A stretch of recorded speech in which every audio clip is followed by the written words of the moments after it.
pessoal, esse é mais um ShoujoCast, voltando depois de 2 meses. Não era minha intenção gravar esse programa que eu estou gravando hoje, mangás que deveriam sair no Brasil, né? Mais um dessa série. A minha intenção era até gravar um dessa série, era gravar sobre Hanakimi, cheguei a fazer uma postagem sobre isso, mas ontem chegou meu último volume de Oku, né? O Oku. É difícil pronunciar isso, né? Eu fiquei ouvindo a pronúncia, acho que é Oku, né?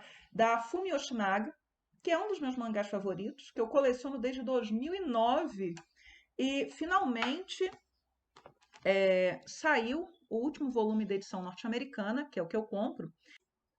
O mangá já estava encerrado desde dezembro de 2020, mas o lançamento nos Estados Unidos foi agora em março, né? E somente agora a Amazon me entregou a minha edição. Então, desde 2009 eu coleciono essa série e agora que ela está encerrada, eu acho que é possível pensar em lançá-la no Brasil. Possível, né?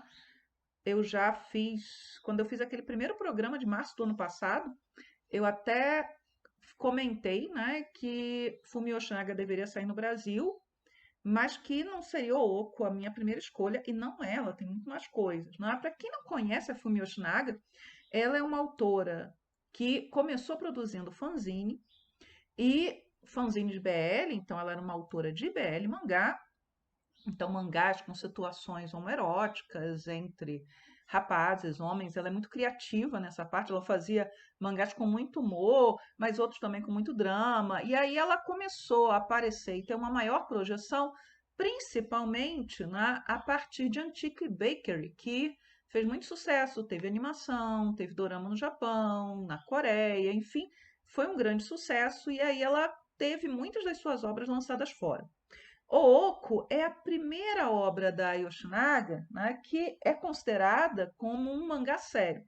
E não me levem a mal quando eu falo isso, eu acho que chamar, né, dizer que ela não era uma autora de mangás sérios antes, um tanto absurdo. Ela fez coisas maravilhosas e muito boas, e um mangá de humor é um mangá sério também. Né? O mangá sério, para mim, é aquele que leva a sua história a sério, os seus leitores a sério, que constrói bons personagens, mas o Oco, né, ele é que o volume 1, ele é um drama histórico, ele começou a sair na revista Melody em 2004, e ele chamou a atenção desde cedo, né, por pegar a história do Japão e criar uma história alternativa do país. História alternativa é um gênero muito popular de literatura, também é chamado de ucronia, né? Ele trata de histórias possíveis, porque normalmente a ideia é tudo vai muito bem, de repente se cria um ponto de divergência em que os acontecimentos normais se afastam um pouco, ou melhor dizendo, os acontecimentos da história se afastam um pouco daquilo que foram os acontecimentos de fato. A Yoshinaga, desde o início, ela se propôs a fazer algo muito difícil. Muito difícil. Por quê? Porque nessas histórias que falam, né, de histórias alternativas, você cria um ponto de divergência. Então, por exemplo, vamos imaginar que os alemães tenham vencido a Segunda Guerra Mundial. O que seria o mundo em que a vitória na guerra, ou, né, pelo menos a Alemanha não tivesse perdido a Segunda Guerra? O que seria esse mundo?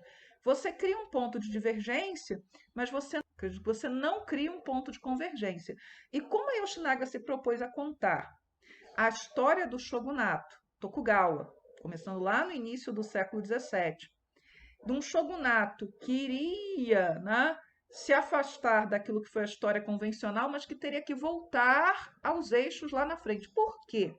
Porque em nenhum momento ela disse que estava num Japão alternativo, ela estava no mesmo Japão de sempre e contando uma história secreta que tinha sido destruída. Tudo que se sabia desse período tinha sido modificado e aquela memória do período tinha sido destruída. Por qual motivo?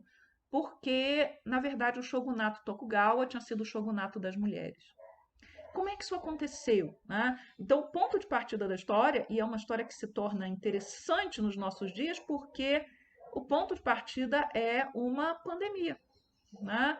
É uma doença misteriosa que se abate sobre o Japão e que eles chamam de varíola vermelha, e que ela mata 75% da população masculina. E ela atinge especialmente os mais jovens. Então, os homens eles se tornam raros, eles praticamente, né, desaparecem em algumas regiões, ficam somente as mulheres. Eles passam ao mesmo tempo a ter um grande valor, né, como reprodutores, porque como é que você vai manter, né, a sociedade funcionando se você não tem como reproduzir a espécie? Então, nem todas as mulheres podem ter um marido. Ter um marido, na verdade, um marido só para si, né, era um bem de muito valor.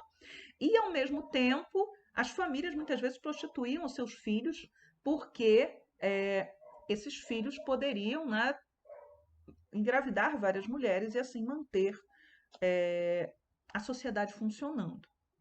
Então, assim, ela criou uma doença que dizima a população masculina e obriga a sociedade a se adaptar. Mas, ao mesmo tempo, no início, ela mostra todas as resistências, né, de uma sociedade que é patriarcal em ceder seus espaços de poder para as mulheres.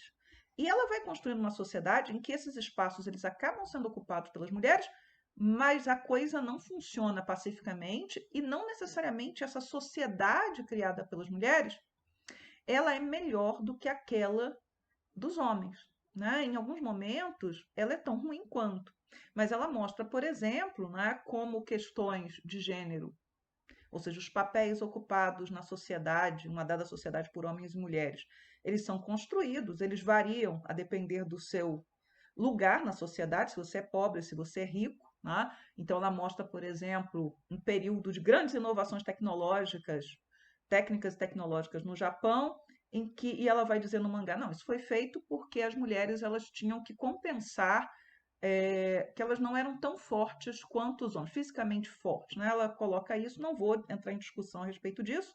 Então você precisa criar instrumentos que possam facilitar o trabalho. E ao mesmo tempo ela mostrava mulheres muito pobres fazendo trabalhos braçais, que seriam trabalhos masculinos, típicos, mas que numa sociedade como aquela foram assumidas por mulheres.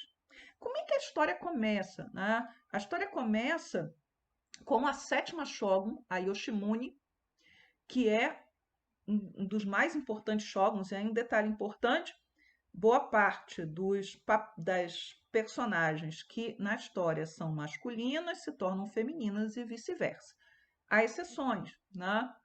Onde você mantém, né, o sexo biológico da pessoa, né? Você é preservado dentro da história e é utilizado a favor da história. Eu esqueci de um pedaço, a criancinha chegou da escola. Mas além de trocar muitas vezes o sexo biológico das personagens, ela vai justificar dentro do mangá acontecimentos históricos que são reais a partir das premissas da própria história. Então, por exemplo, o Japão se fechou para o contato com praticamente todo mundo. Por quê? Dentro da lógica da história, no governo da Iemitsu, foi para impedir, né, que os ocidentais ou os chineses, enfim, qualquer povo descobrisse que o Japão, na verdade, estava passando por uma pandemia, porque vai ficar muito tempo ali estacionada, em que os homens tinham sido dizimados, né, para evitar uma invasão. É só isso. Aí vai continuar com outra parte que já estava gravada antes, sem essa menininha, porque ela Deixa o estava na like. escola. Deixa o like. É, deixa o like. Like. O like. Tá bom, Juju, pode ir lá. Então, o primeiro volume, que foi esse aqui lançado em 2004 e que virou filme em 2010, filme para o cinema, tem resenha no Show de Café, vou colocar os links, tem resenha de todos os volumes, menos do último, porque eu recebi ontem, ainda não tive como ler.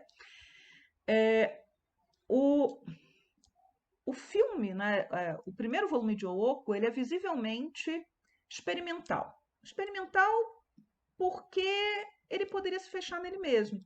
Então, o que, que você tem nesse primeiro volume, né, que inicia a nossa história? Você tem um rapaz que se chama Mizuno Yunoshin, que ele é de uma família samurai empobrecida, ele é apaixonado por uma moça que é de uma família de mercadores, eles não podem casar entre eles, e a família é pobre e a irmã dele não tem um dote, não é, para oferecer, para comprar um marido, porque a ideia é essa, comprar um marido somente para ela, né? Porque seria humilhante ela pertencer à casta dos samurais e ter que dividir um marido com alguém ou ter que visitar, né, a zona de prostituição para conseguir engravidar. Então ele decide, como ele não tem grandes perspectivas de casamento, ele decide entrar para o harém da Shogun, que é o Oku, e ali, né, ao entrar, a família dele é compensada com dinheiro. Por quê? Porque esse harém, né, é uma demonstração de poder da Shogun. Imagina num mundo onde só sobrou um quinto dos homens, de repente você ter a Shogun com, sei lá, centenas de homens à sua disposição, né? Quem é a Shogun? É a Yoshimune, que acabou de assumir, e ela vem, né, ela é de um ramo afastado da família Tokugawa, então não tinha nenhum herdeiro mais próximo dos shoguns que vão falecendo. A última shogun antes dela tinha sido uma criança, não teve nem a chance de tentar gerar um herdeiro, morre criança, então ela vem lá dos rincões e ela é considerada, né, por aqueles que estão no oco como uma mulher grosseira, como uma mulher, né, de hábitos pouco refinados. Então ela é uma guerreira, ela sabe artes militares, ela chega lá e ela acaba, quando ela visita o oco, e ela vai escolher o homem com quem ela vai passar a noite, né, a sua primeira noite ali, ela escolhe o Mizuno. E ela não sabia, nem o rapaz sabia, que havia um costume no oco que o sujeito que passasse a primeira noite com a Shogun, ele teria que morrer, né, porque ele causaria dor, né, ele feriria a Shogun, porque supostamente ela seria uma donzela, etc. e tal. Isso é uma tradição antiga que depois vai ser explicada no volume 2, no volume 3, no mangá. Bem, e a Yoshimune, né, ela vai né, sentir pena do rapaz e tentar salvar a vida dele. Esse primeiro volume, a gente percebe na estrutura dele certinho, né? Ele tem seus capítulos, ele termina, e aí a gente tem um capítulo extra, em que a Yoshimune, ela conversando com a sua secretária, né, com seu braço direito, que é a Hisamichi, ela chega à conclusão de que há alguma coisa errada naquela sociedade que elas vivem, porque, apesar das mulheres comandarem tudo, todos os títulos são masculinos, né? Ela é chamado, na tradução em inglês, claro, de Lord Yoshimune. E aí ela vai atrás do escriba mais velho, né? Que é um velhinho, bem velhinho mesmo, para que ele possa tentar explicar. E ele entrega para ela a crônica de um dia de morte ou de um dia que está morrendo, né? Eu efetivamente não sei como é que é em japonês, eu só tenho a versão em inglês, não tem scanlations desse mangá feita pelos fãs, né, que tem todo aquele cuidado de botar notas, etc. E aí ela descobre que esse mundo no qual ela vive só tem 75 anos, né, de idade, que é quando começou a praga, quando a praga se espalhou e quando começou o shogunato das mulheres. Como historiadora, eu vou dizer que isso é um absurdo, né? 75 anos não seria suficiente para você esquecer totalmente do passado, mesmo fosse feito um trabalho, né, ativo para que as pessoas deixassem de se lembrar, deixassem de recordar, você não conseguiria eliminar a memória dessa época, mas enfim, né, a Yoshinaga ela parte dessa premissa. O mangá, né, o Oco, ele não é perfeito, não é perfeito. E está longe disso, aliás, mas ele é um excelente mangá. As imperfeições dele vão, né, acho que em duas linhas, né? Nessa linha daquilo que parece absurdo ou que a Yoshinaga não decidiu como é que ela faz, então ela cai em contradição. Então, por exemplo, Yoshimune é apresentada como uma guerreira, mas mais adiante ela praticamente vai estabelecer que todos os soldados são homens, né? No início do mangá parecia que somente os soldados que tinham contato com estrangeiros, né, os holandeses, que ainda comerciavam com o Japão, etc., é que eram homens. Não fica muito claro se são todos. Então, se você tem poucos homens, né, as mulheres teriam que ser guerreiras, teriam que ocupar esses postos de poder. Por outro lado, a polícia ela é formada por mulheres, né? Os soldados são homens, a polícia é mulher. Aí, lá no final do mangá, nós temos a penúltima Shogun envergando roupas militares, como se ela fosse liderar exércitos. Então, ela não deixou muito claro isso. E um outro problema, né, é que a Yoshinaga ela é maravilhosa para compor histórias falando de relações pessoais, de relações íntimas, né, histórias humanas, né, de amor, de sofrimento, de tragédia. E Ooko é muita tragédia encadeada, né, uma atrás da outra. Ela é excelente nisso, né? E o mangá, ele não é a história de uma pessoa, ela é a história do Oco, ela é a história do harém. E ele é centrado ali, né? As pessoas não podem perder de vista isso. Então, raramente ela sai do harém. E quando ela sai do harém, para mostrar dramas familiares, histórias de pessoas, né? De mãe, de filho, da mãe, por exemplo, num determinado momento do mangá, que abusava do filho, né? Aquele mesmo abuso, quer dizer, a sociedade construída por essas mulheres, ela é tão hierarquizada e ela é tão violenta quanto a sociedade. Você não repensou valores, né? Uma mãe cujos filhos que ela tem foram gerados pelo filho mais velho, né? Que é constrangido por aquela mãe a manter relações com ela. Então, isso é um momento bem dramático, assim, do mangá, em que apresenta-se uma personagem que participa só de um volume, 2 volumes. Quando você passa de 3 volumes no Oco, é muito. Mas eu vou voltar. Qual é o outro problema do mangá? A Yoshinaga, ela não sabe desenhar cenas de batalha. Ela não sabe desenhar guerra, né? Ela até teve tempo, o mangá foi publicado de 2004 até 2020, né, para tentar desenhar isso. Né? Eu fiquei pensando, o que ela vai fazer quando ela tiver que desenhar o final do shogunato, né, desenhar a guerra civil, porque ela vai acontecer, né? Então, o que ela faz? Ela se esconde dentro do oco. Então, há um determinado momento, no volume 4, em que há uma revolta de samurais, que é uma revolta histórica. Tem até um filme, tem vários filmes sobre isso, mas tem um filme recente, ruim, com Keanu Reeves sobre essa revolta, mas eu não fui checar o nome dela quando eu montei, tive a ideia de fazer o programa, que a Yoshinaga, por exemplo, ela só faz referência a essa revolta. Ela poderia render uns 2 volumes só, mostrando os desdobramentos dessa revolta como uma resistência ao shogunato das mulheres, mas ela não faz isso. Tá? Então, assim, ela teve tempo de tentar aperfeiçoar esse seu lado da história, mas ela fugiu disso. Ela fugiu disso e fez um mangá ruim? De forma nenhuma. Né? O mangá é bom. Né? Quando a gente pensava que a peteca ia cair, ela jogava lá para cima e ela estabelecia um novo patamar para a história e a história ganhava fôlego e seguia adiante. Mas, enfim, o primeiro volume ele se fecha nele mesmo, ele poderia ser um one shot, sem problema, mas ele tem um último capítulo que é construído para fazer uma ponte, já que a história fez sucesso, e que aí ele nos leva ao início desse shogunato das mulheres. Então, né, da sétima Shogun, a gente volta, né, para o terceiro Shogun Tokugawa, que é Iemitsu. Iemitsu morre da varíola vermelha. E ele não tem filhos, né, mas ele teve uma filha, fruto de uma violência que ele cometeu contra uma mulher, que acaba sendo trazida para ser a continuidade do pai. Né, uma menina que não tem direito a ter nome. E ela vai ficar sob a tutela de uma personagem feminina histórica do Japão, que é Lady Kasuga, que foi ama de leite, né, que amamentou o Shogun Iemitsu. Então é Kasuga que vai educar aquela menina que é mantida dentro do oco, que é vestida com roupas masculinas para que ninguém saiba que é uma menina ali dentro, que vai sofrer uma violência por parte de um dos homens ali que descobre a identidade dela e por isso a tradição da morte lá do primeiro que passasse a noite com a Shogun, e cujo objetivo da Kasuga é que ela simplesmente sirva, né, de um receptáculo que vai passar adiante a semente dos Tokugawa. Né? Para Kasuga, não pode existir um shogunato das mulheres.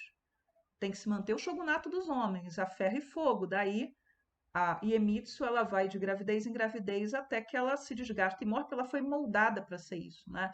Então, a Yoshinaga ela discute essa violência de gênero, né? E ela vai construindo seus personagens, né? Questionando, ora simplesmente ilustrando e discutindo sempre. Né? Então, é um mangá de ficção científica e é um mangá que trabalha as questões de gênero muito bem.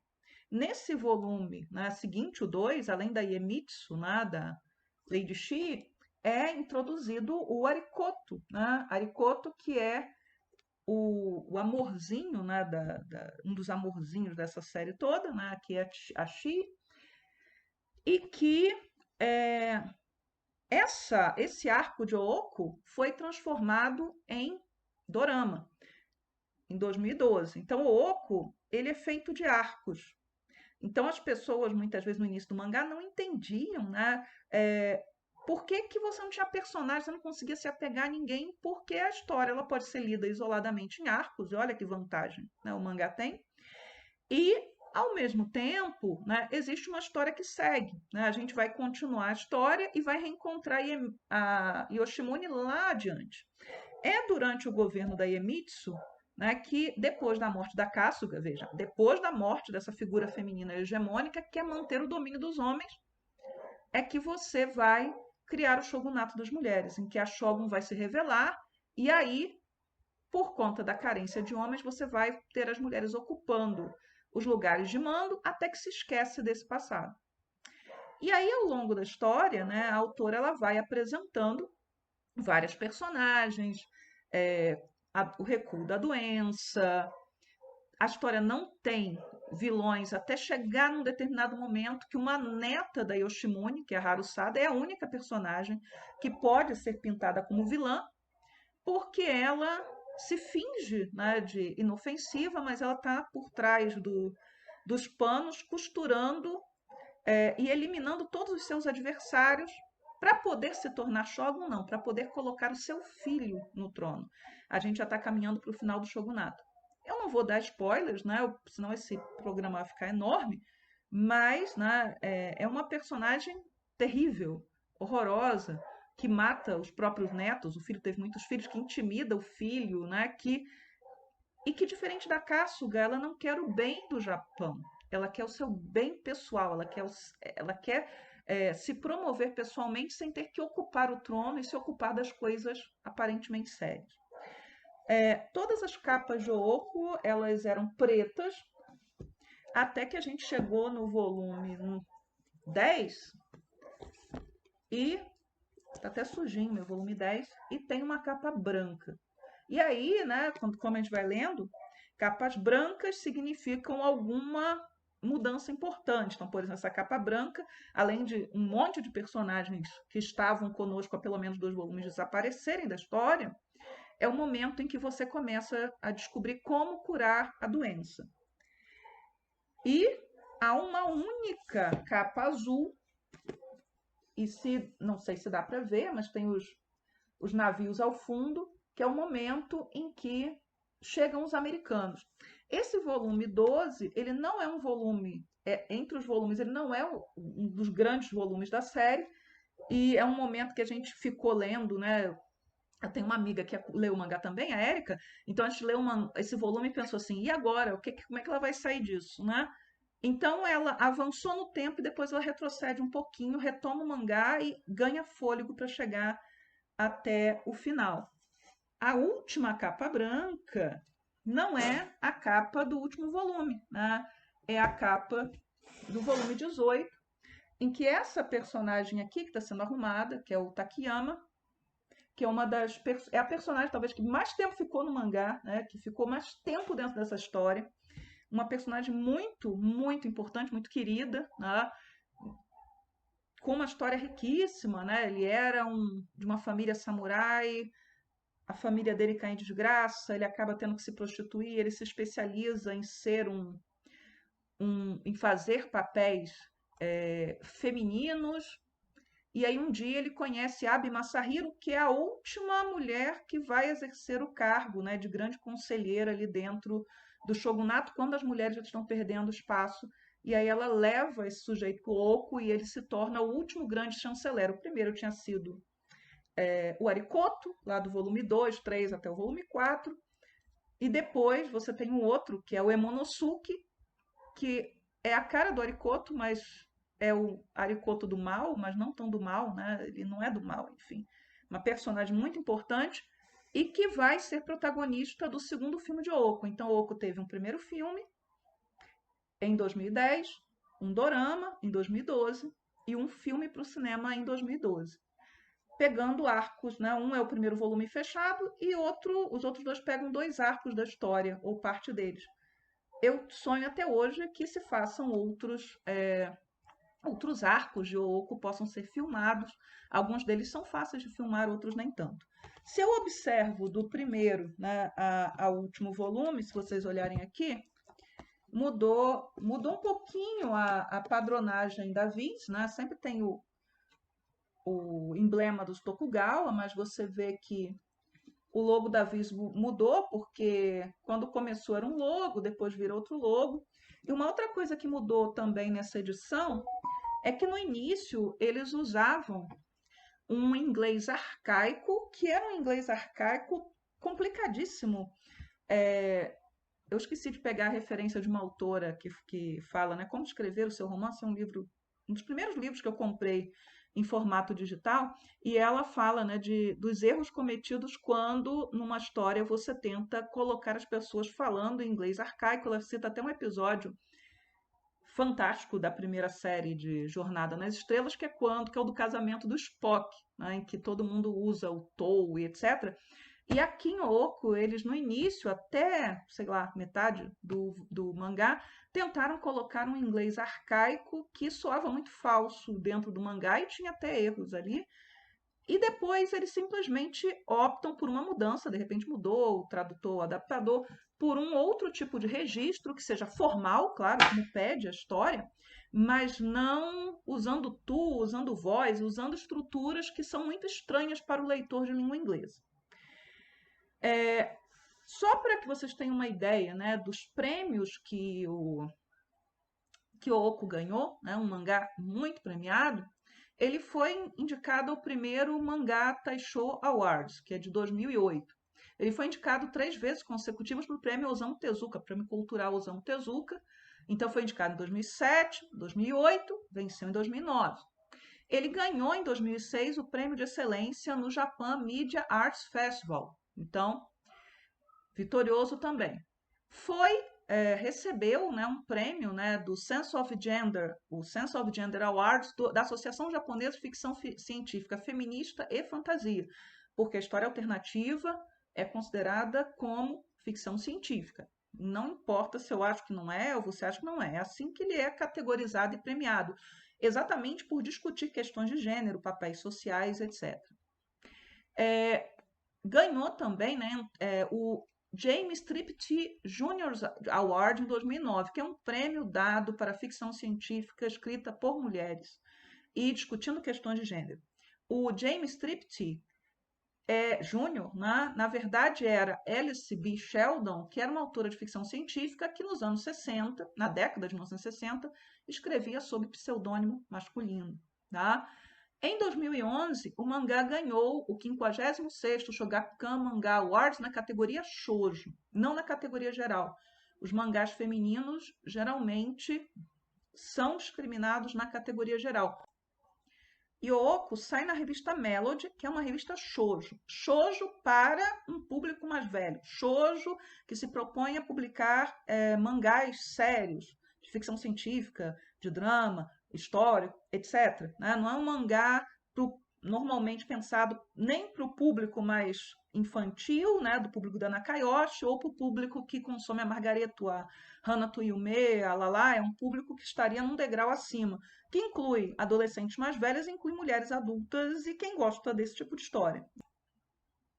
Mas aí você pode dizer assim, ah, não, mas eu olhei na Wikipedia em português e na Wikipedia em inglês, eu nem sei se tem o verbete em português, e está lá escrito que o Ooko é publicado em uma revista Josei.